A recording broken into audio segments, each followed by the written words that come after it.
Everybody Hates Rand is a Wheel of Time podcast that will contain spoilers for all 14 books. So if you're anti-spoiler, pause this, read all 14 books, and come back. We'll be here, waiting. Our title is a joke and is meant to be taken as such. In the context of this podcast, everybody refers to us and our cat. You are free to feel however you want about Rand, who is a fictional character. Don't DM us. The world is a mess, Dark One stretching out his hand. The dragon's reborn, the fire's been fanned, but everybody hates Rand. Everybody hates Rand. Everybody hates Rand. Uh-oh. I don't know how that happened. Should we start over? I don't want to start over. Ugh. Can you adjust it in post, as they say? I don't know. I don't know how to do anything in post.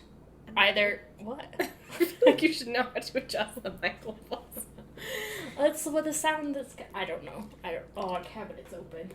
Yeah, that's on See, me. you do things. We are both to blame for this. It's like the most basic thing is to watch the sound levels. I'm the sound guy. I should watch the sound levels. Who cares, man? And I was just like, whatever. Who gives a shit? It's probably all wacky because we recorded on the big guy, right? The big mic? Well, I mean, it's the same size mic, but on a boom arm. No, I don't think it would have. Big guy. Oh, it is a big guy. I'm gonna start calling him big guy. Could you shut the fuck up? Hey, big guy, sun's getting real low. Oh, Emily just pushed Tibble on his butt and he almost fell over. Well deserved. Especially if that whole intro about Tibble and the bug and my head shaving mishap ends up getting... It's almost funnier if we're just all of a sudden like, oh, here's all this shit that happened. Yeah, I'm hashtag no regrets. This is Everybody Hates Rand, possibly for the second time. Friendly Neighborhood Wheel Time Podcast. I'm Emily Tybalt. She's Emily Tybalt and I'm Sally Fincher. And we're upset because of Sex Igloo. Yeah. Could you stop screaming? Do I have to lock you in prison for the first time? Who can In many... say? Who can say? What are the lyrics? I don't know. All I know is who can say. Does anyone know? Or are we gonna look we're it up? gonna look it up. Okay, do a dramatic reading of lyrics for us. Yeah, I'd love to. Who can What's that I don't know. song even called? Who can say? Enya, Who Can Say? That's like the first thing. So it's Everyone's- called Only Time. Who can say where the road goes? No, that's no way. That's what she It's said. true. Where the day flows. No. Only time. And who can say if your love grows as your heart shows? Only time. Oh man, it's like this the whole time. It's just who can say. Who can say? I know, I can never sing it again. Don't sue us, Enya. I don't think she can sue us for reading her lyrics, can she? Can we? What if we cite them using the MLA format? The songwriters Enya / Nikki Ryan / someone named Roma Shane Ryan. A song by... What's Enya up to now? Boy. Sure seems like nothing. Go for her. Does Enya have a child? One of the things that plays so well into the Enya Enigma... The Enigma. The Enigma is that she lives alone and by all accounts always has done. Home is a large castle just outside Dublin. She has never married and never had children. What a fucking hero. I know. Where is Enya today? She lives like a queen. She is a recluse. She lives in the impressive Aisha Castle in Killiney, South Dublin, which boasts stunning views of the Irish Sea. There's She a Daily lives Mail like a article. queen. She lives like a queen. God. Recluse singer Enya emerged from her solitary lifestyle in a castle to attend the Grammy Awards in an ivory-embellished gown by... Ooh, here's an Irish name if I ever heard some. Ekin Kerrison for Malian wine. What the hell? What? I can't. I'm sure we slaughtered that. Sorry, Ireland. She has chosen to lead a solitary existence since shooting to superstardom after the release of her global hit, how do you say this? Orinoco Flow in 1988. But recluse Enya emerged from her low-profile lifestyle on Sunday to attend the 59th Annual Grammy Awards at the Staples Center in Los Angeles. She's 54. She has a fortune of $91 million. She looked as youthful as ever in the column gown. I do not want to insult Enya, but I think it is ridiculous when writers are like, she looks so youthful. It's like, who cares? She's Seemingly 54. unchanged since her musical heyday, Enya wore her raven hair in a sleek bob with a blunt fringe and flamed her eyes with this. What man wrote this? A fan fiction writer wrote this. Raven hair. Enya is the wealthiest woman in British and Irish music, and she has never toured her solo material. A friend, you're gonna lose it. A friend of the secretive singer told The Sun last year, she's not exactly a barrel of laughs. You wouldn't go for a few pints with her.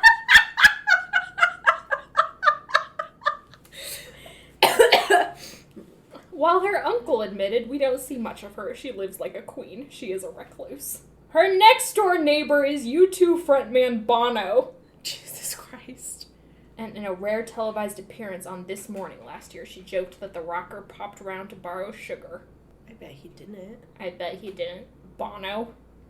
As though Bono would ever go somewhere to borrow sugar from someone. Bono just, you buy a new bag of sugar. Bono, I'm pretty sure when he is not performing his I don't even know what music like. with the edge. Oh, sorry, I should have told you before. I should have showed you before I clip. Oh my god, Tybalt, like a fucking No, that's why I wasn't just taking pictures of you reading. Tybalt was just like so funnily his raven hair perched above you.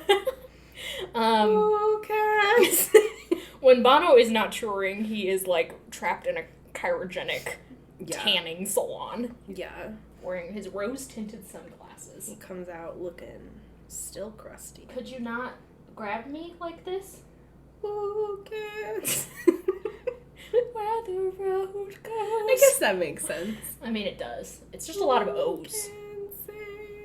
Okay, yeah. Okay, Sex Igloo. we are here to talk about objectively one of the worst chapters ever written in the history of human literature. You might think it's a fun, little jokey thing that someone has sex in an igloo. I mean, people have been having sex in igloos. Indigenous peoples in northern North America have been having sex in igloos. So that itself is not a joke. Yeah. Oh my fucking god. A little punctuation there.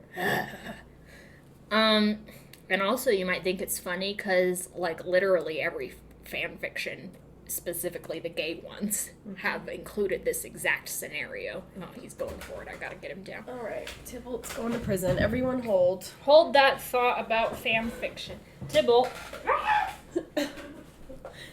Who can say where the road goes, where the day flows?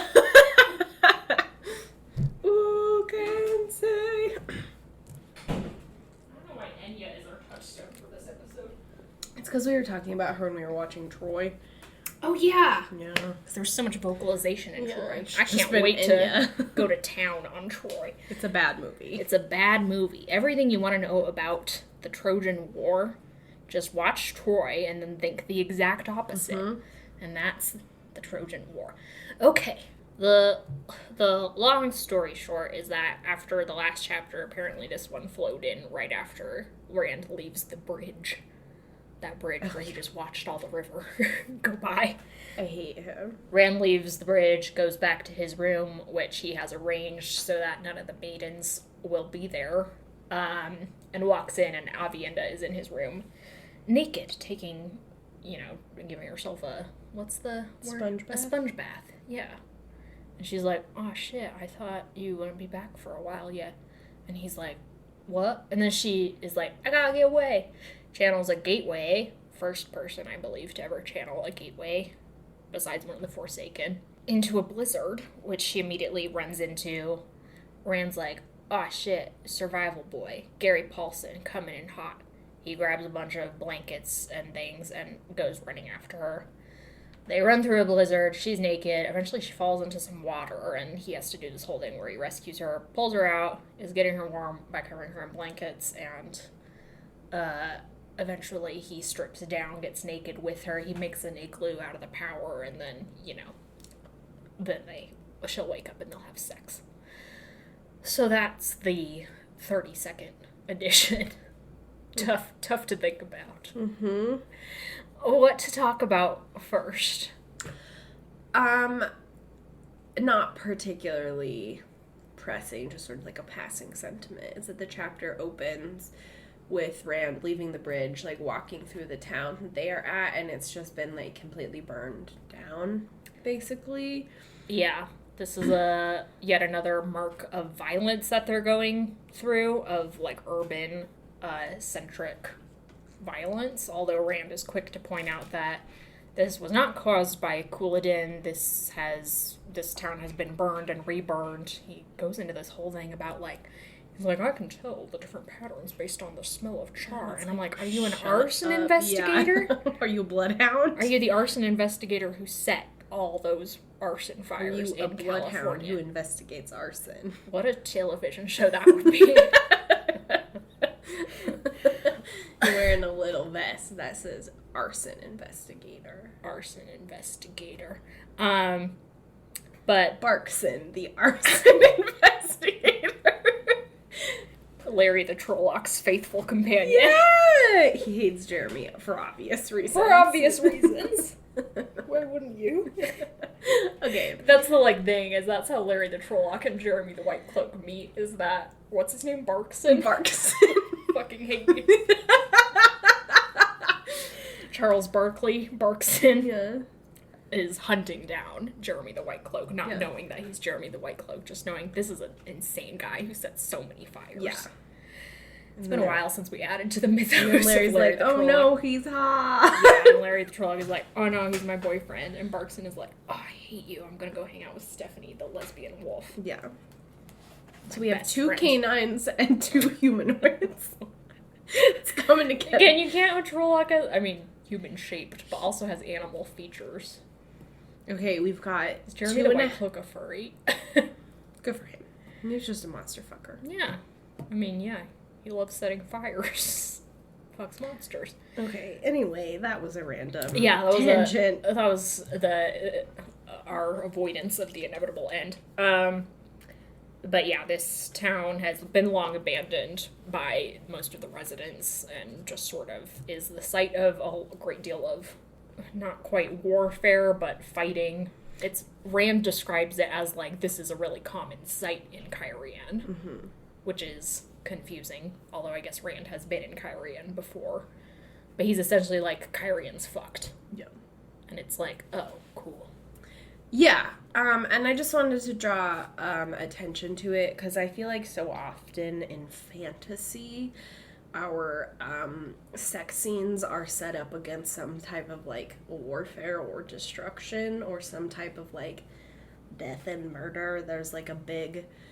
It's not big. It's a big part of Cloud Atlas, but there's, a quote specifically where, after one of the characters and her companion see something really terrible, they go back and they're we have to have sex now, because that's a thing of the living. That's something that the living do, and it feels cleansing or something, which I think is a weird scene in that book in particular. But that same type of pattern generally applies. That's not their reasoning behind it, but it's kind of just pointing to a larger trope in fantasy. It's just there's sort of the external pressure of your environment feels like it's forcing you or cornering you into sex, which is not a great way, first of all, to approach sex. Yeah, this entire scenario is contrived to be all the decision is taken away from these two individuals as to whether or not they actually want to have sex. They are, quote unquote, forced to have sex. Consent and choice are, not even in the vocabulary of this chapter. The situation begins with a violation of consent, even if it is, quote unquote, accidental, Rand walking in on Avi naked. And she literally says, like, I did not arrange for you to see me. Mm-hmm. And Rand is just, like, frozen. He, like, doesn't think, oh, I should close my eyes or leave. Right. Or do anything. He's too busy checking out her legs. Yeah, and then he begins to objectify her or partify her, where he, like, starts viewing her in, like, pieces rather than a whole human. He talks about her big green eyes locked on his face. She was hard muscle and soft curves. He had never imagined that her legs were so long. And I feel like this is another pretty common thing in sex scenes where people start to focus on, like, the individual parts of a person rather than, like, this is a whole human being that I am engaging with.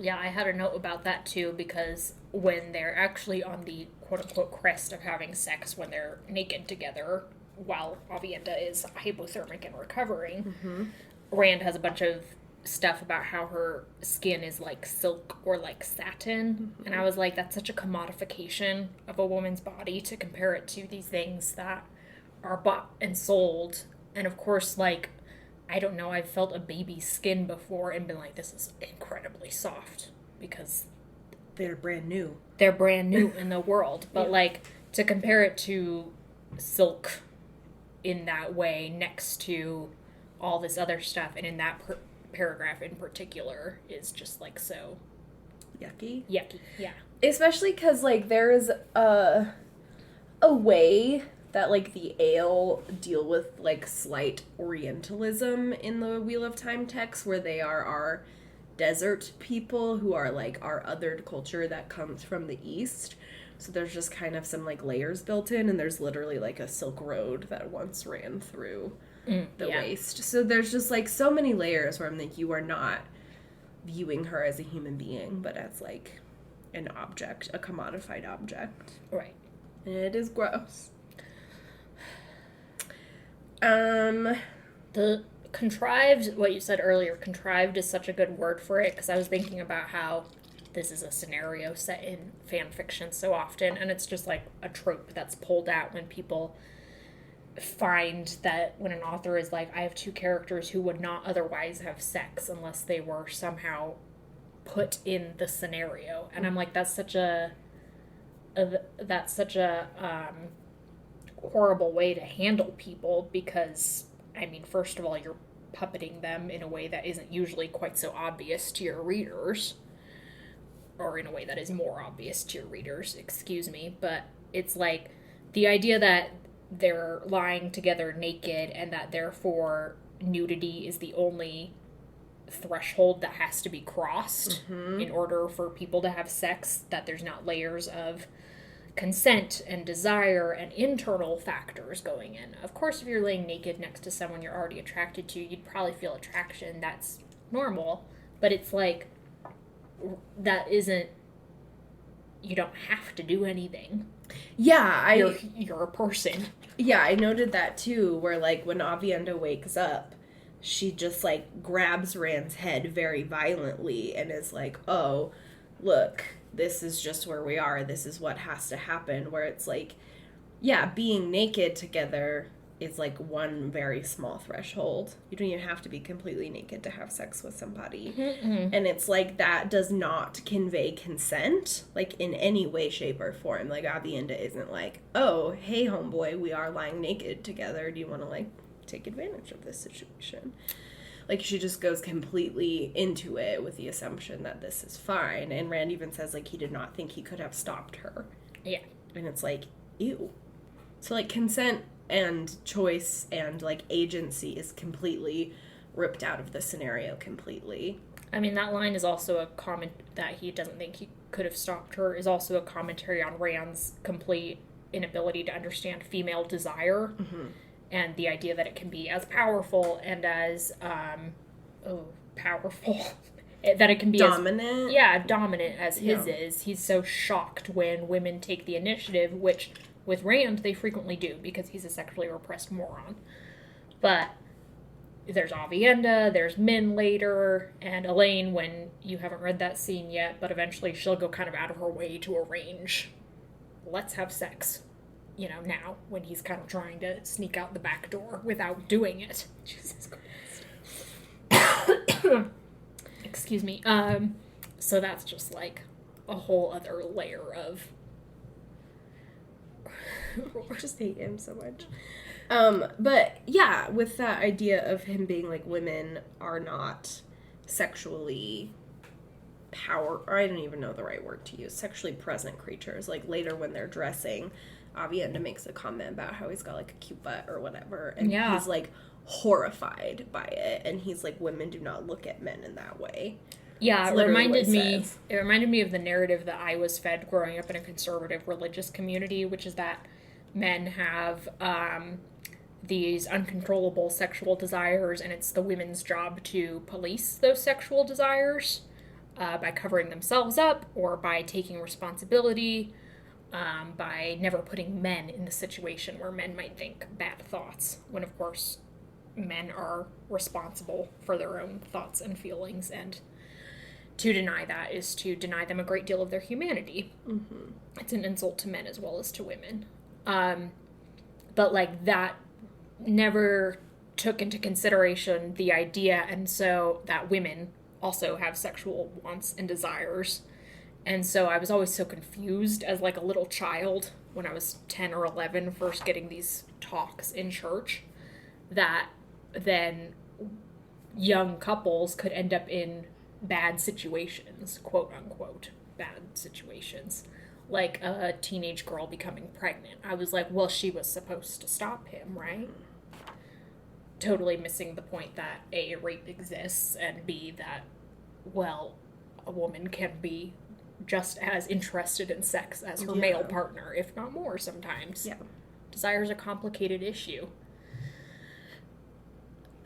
All of which is to say that if you want to portray Rand and several other of our male protagonists as growing up in communities like this, then you've done an accurate job of it. But in fantasy, we get to portray people the way we want.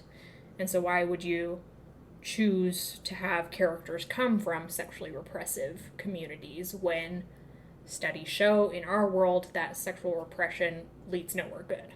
Mm-hmm. Why can't people just, you're in charge of the fantasy, Robert? Yeah, building off your point, if I go back for 2 seconds before we completely obliterate the ghost of Robert Jordan. That concept of like women need to police their actions and behaviors so as to not lead men to bad actions is like a thing that comes out very subtly in these chapters, because like at one point Rand is like, of Avienda, he says how she must hate him if she had to flee as far as she could rather than just tell him to leave her bath in privacy. And it's like, homeboy, you also could have just like left the room and been like, oh, I do not know if this is like if it's okay for me to see her naked, I'm going to close my eyes, turn around, and leave the room. Right.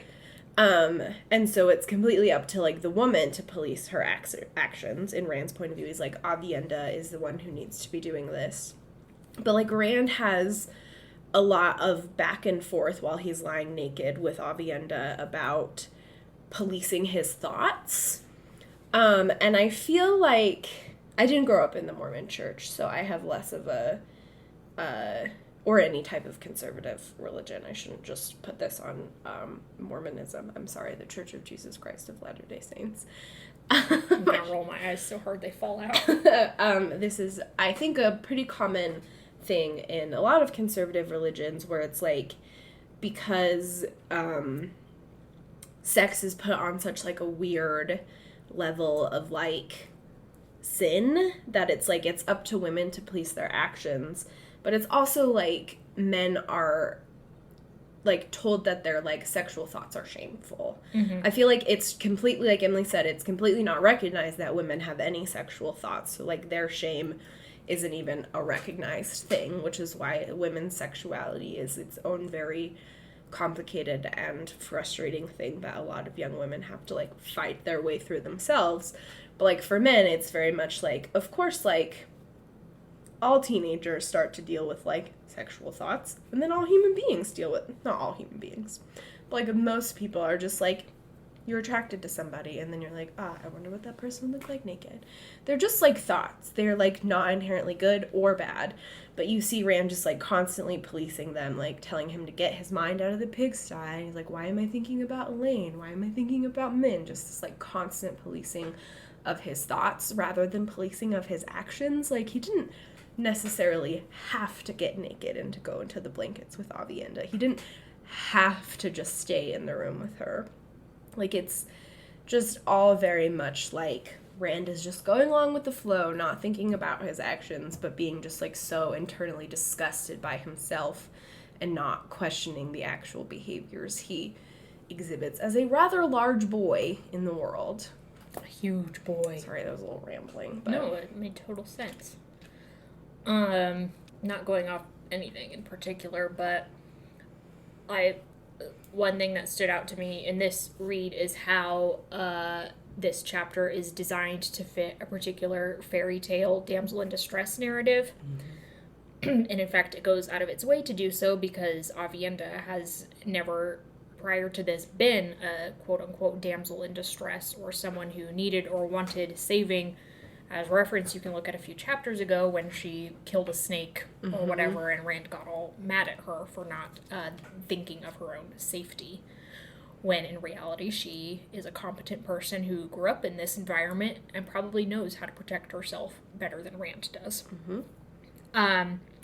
But this whole scene starts with this moment that is incredibly infantilizing to Aviendha in that she creates a gateway, unleashing her power in an uncontrollable way.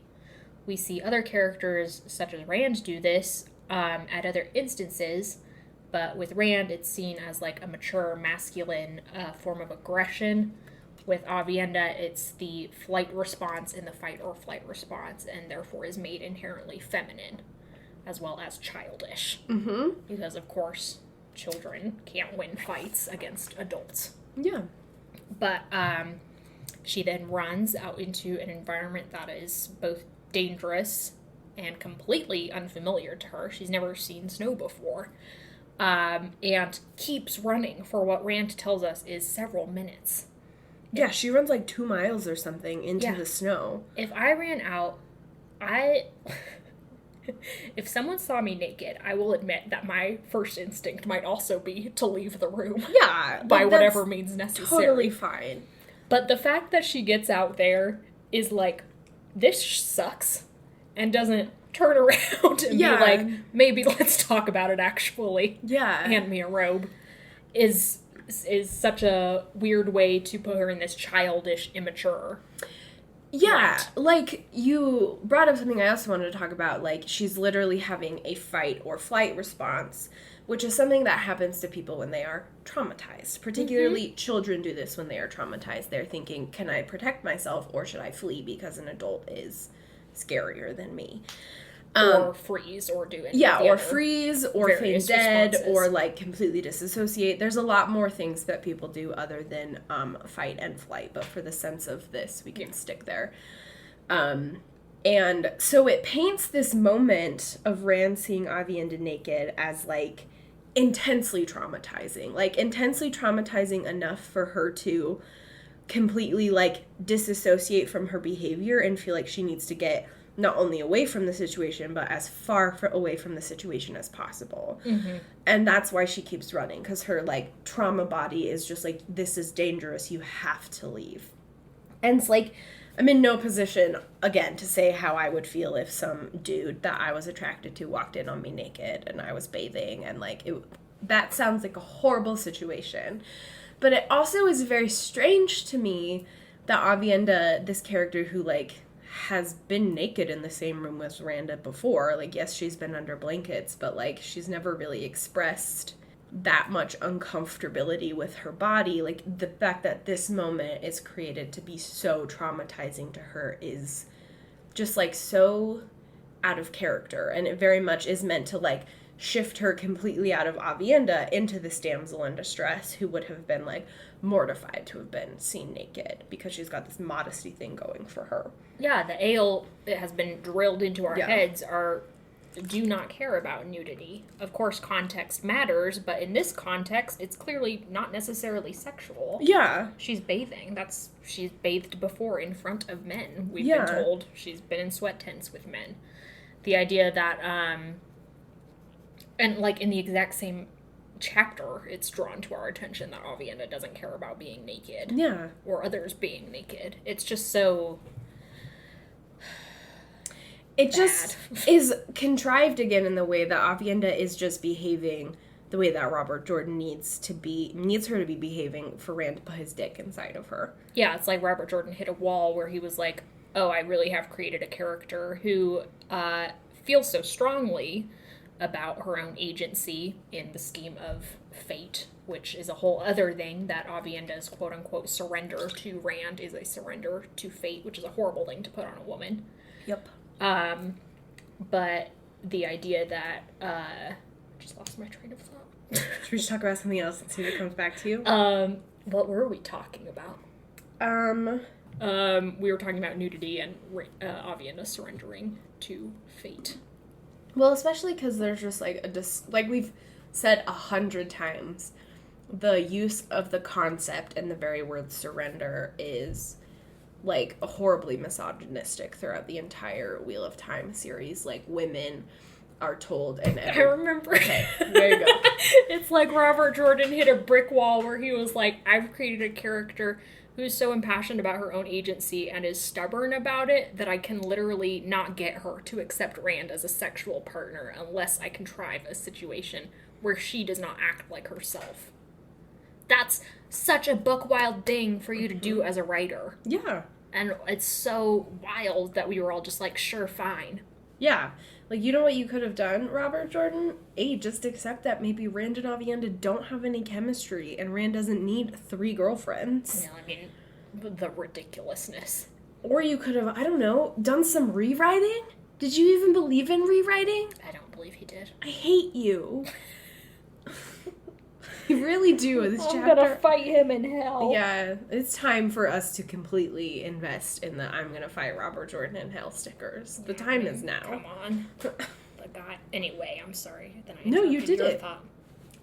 I was just saying the same Surrender. thing, where it's like women are taught that in any situation where power is involved, and as we've mentioned also a million times, like, sex is an inherently like power-based dynamic. And like I read that quote in the episode where he talked about toxic monogamy. I literally was just transcribing that episode. And Parent and Fail, where it's like eroticism is defined by like the shift back and forth between who holds the power and who doesn't.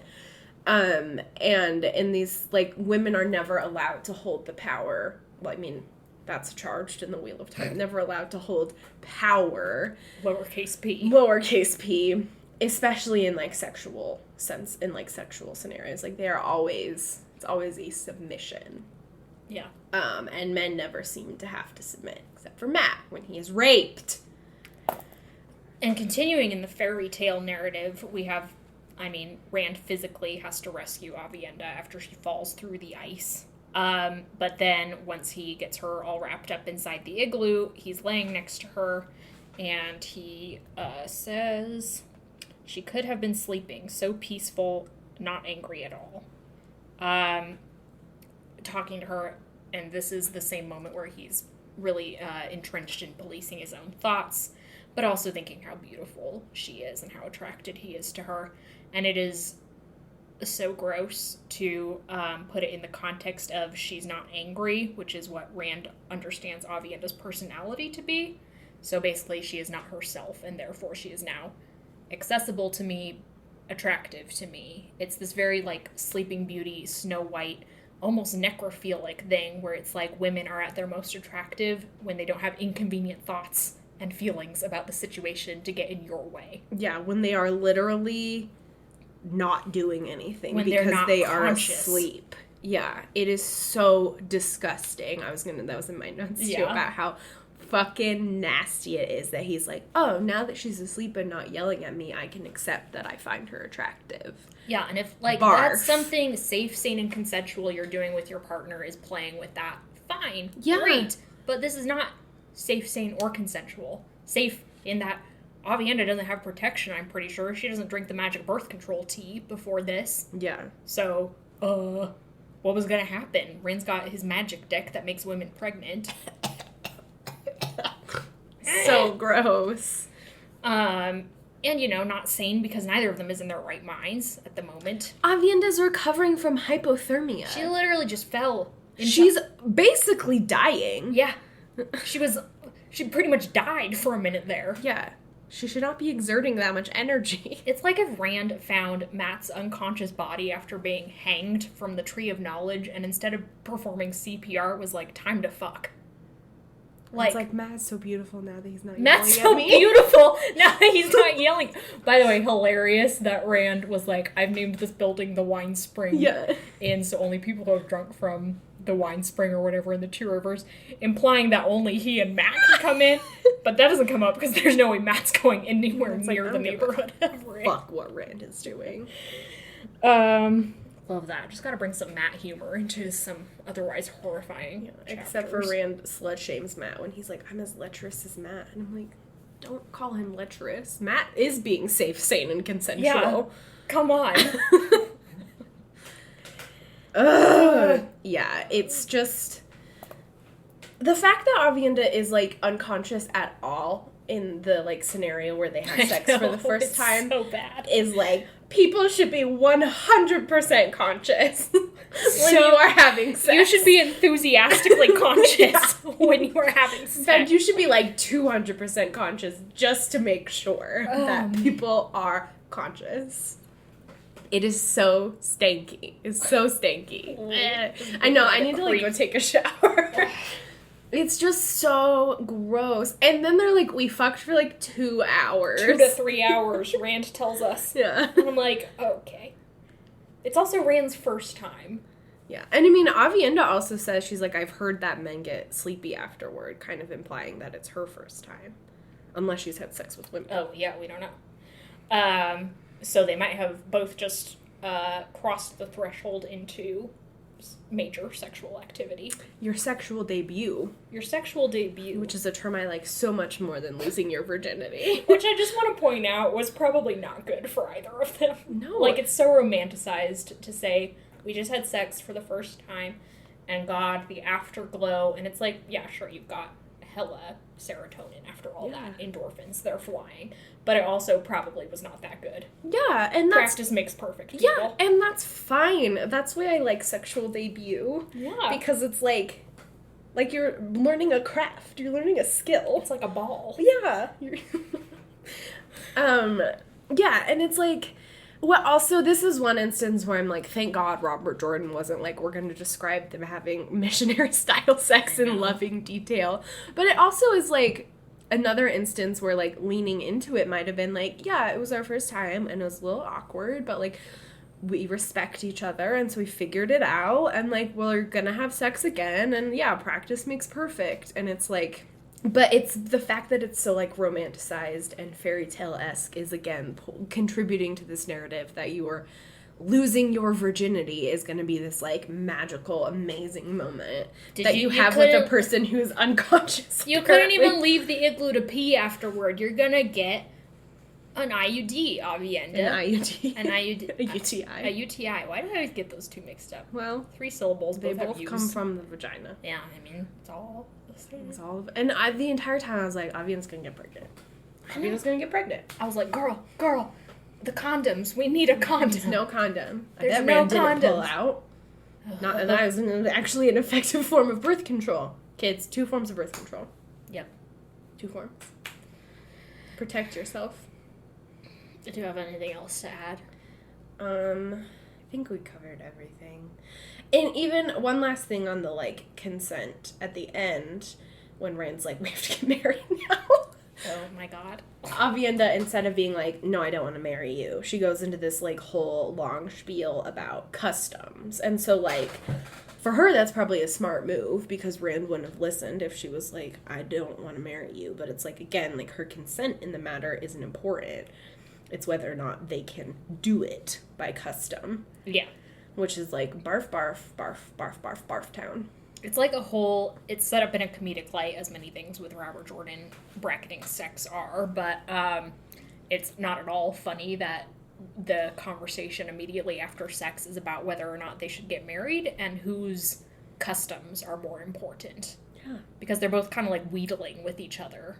There's like this element of bargaining going on. Mm-hmm. Rand being like, okay, well maybe Edwin knows the women's customs, but she doesn't know the men's customs. You know, making up that there are any customs at all. Yeah. He's like, we have to get married because we did it. And Avienda's like, okay, well according to my customs, we don't. Yeah. So I guess you gotta make a choice here. Who's more important? I also hate, like, there's just, like, euphemisms used throughout. It's not like Robert Jordan's gonna be like, we had penetrative sex. Rand's like, what did he say? The act, what they had done, or like, Avienda, we just ... like in Mamma Mia. And so it's like, you are so immature, and I hate you! Guys.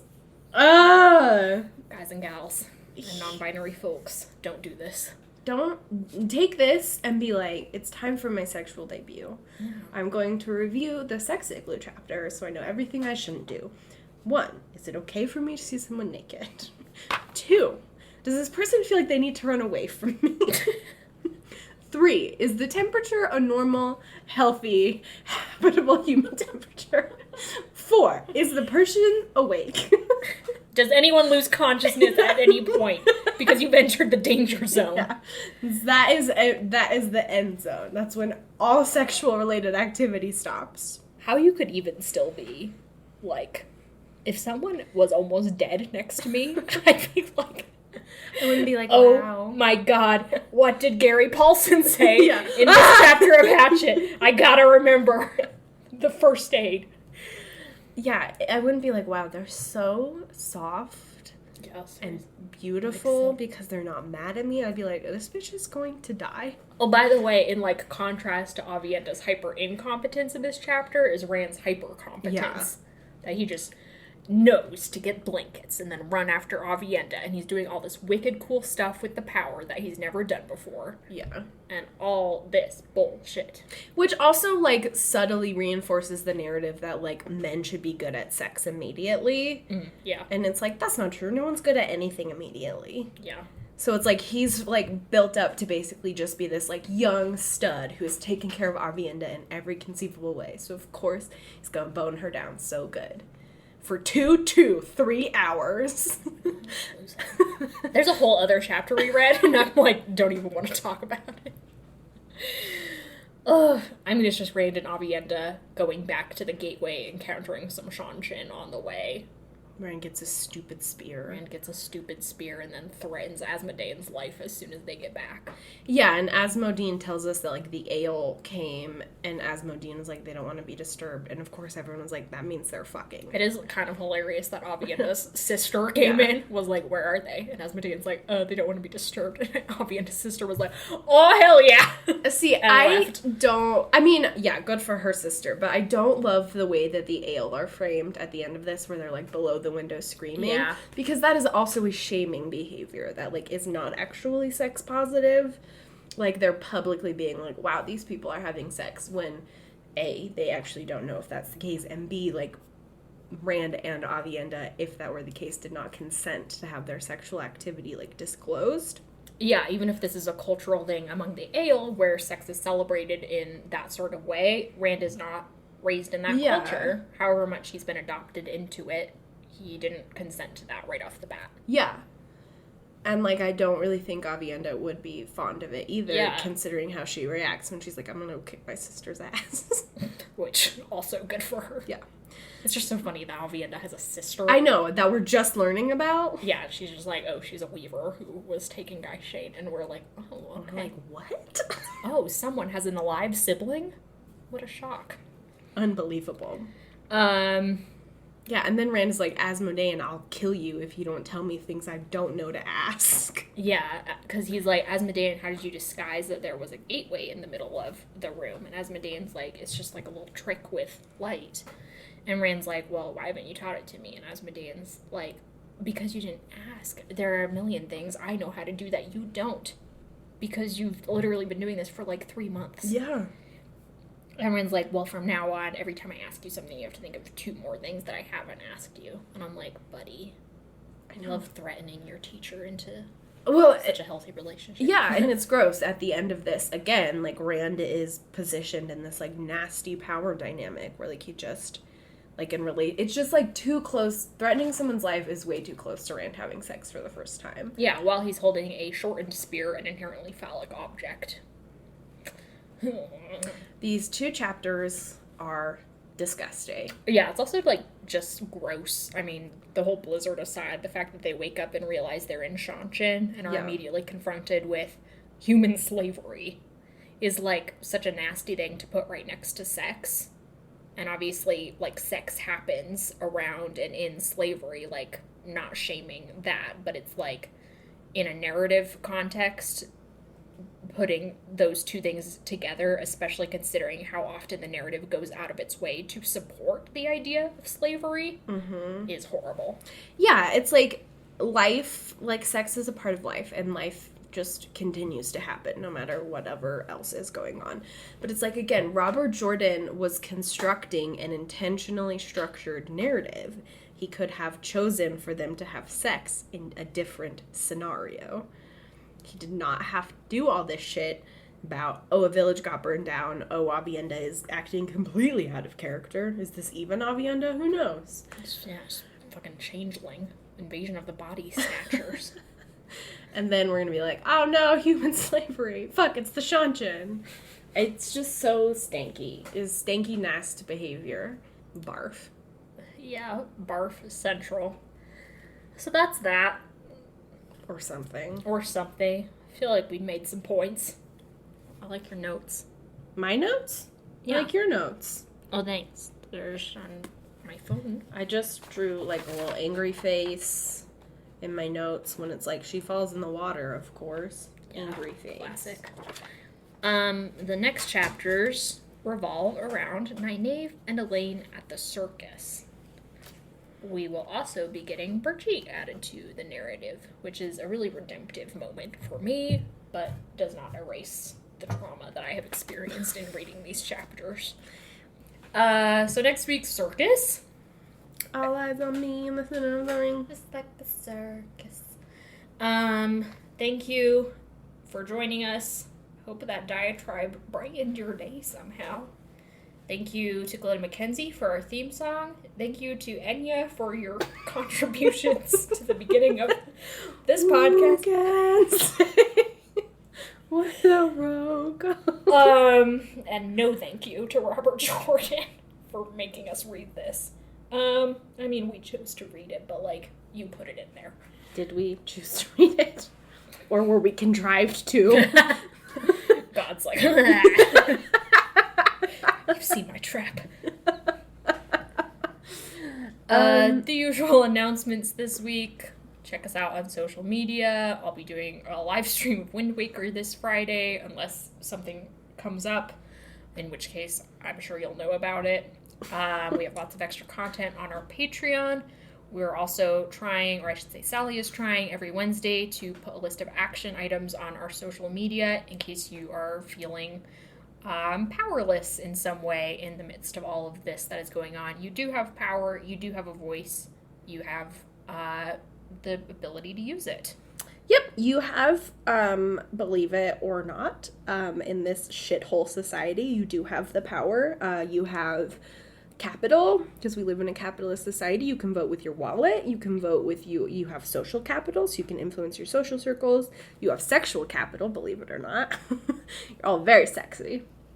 And yeah, hopefully those lists, they're just a few small things to do, that hopefully just, help you feel a little more empowered when everything is shit. And do them. It's not enough to look at it and feel good because you looked at it. Go out and do some things. Take some action. Yes, I try to get a broad spectrum of things you can buy, things you can watch, political actions you can take.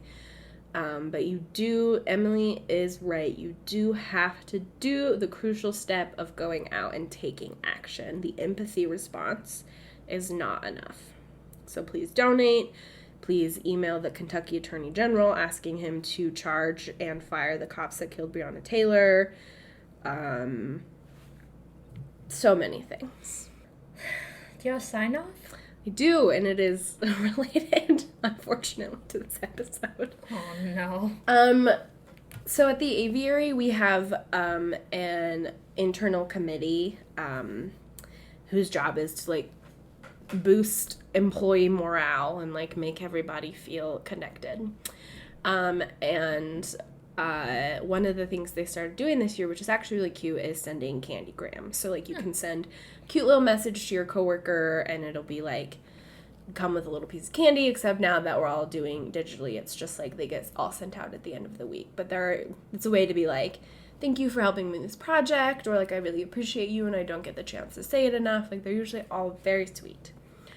But I got one last week from an anonymous person, and it was supposed to be a joke, though it was wildly inappropriate. It was said, the doctor told me I had chirpies. A good thing, though, he said it was tweetable. So the doctor told me I had herpes. The good thing, though, is he said it was treatable. And I was like, who the fuck at my place of work sent me through a Google form? A Google form? Yeah. The levels you have to go through. Who was like, Sally's gonna love this. Ugh. Sally's gonna love this herpes joke. And so I told one of my friends who's on this committee and is, like, in charge of sending these out, and she's like, oh my god, I'm going to make people start leaving their email address because that is disgusting. So Some accountability, please. Yeah. I was so sad. I was like, why did this happen?